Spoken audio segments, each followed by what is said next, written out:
I traced everything.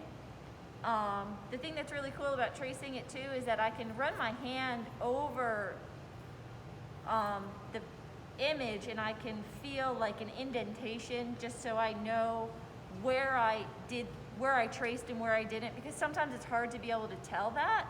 So I can feel this impression.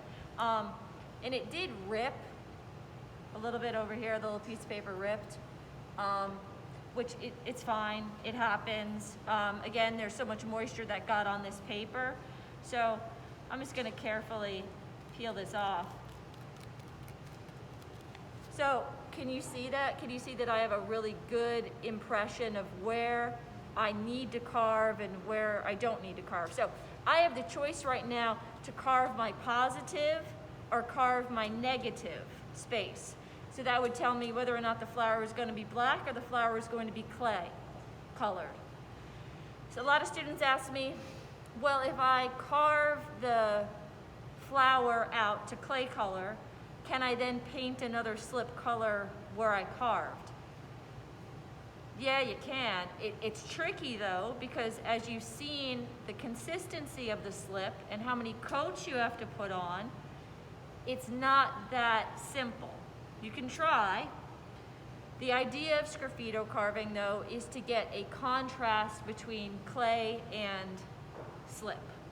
So at this point, I did this because I wanted my pen to be able to give this imprint. But for me right now, this is too wet to carve.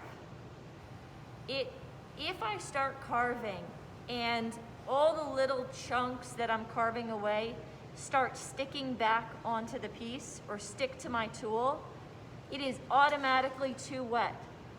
Trust me that the stiffer the material is when you carve, the cleaner the lines you will get, and the cleaner you're gonna get them the first time.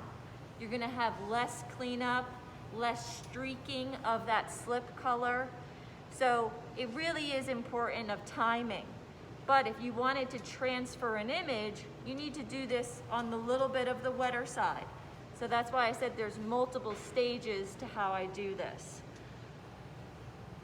And at this point, if I wanted to do something on this side, I could turn this and do it on this side, or however I wanted to do things.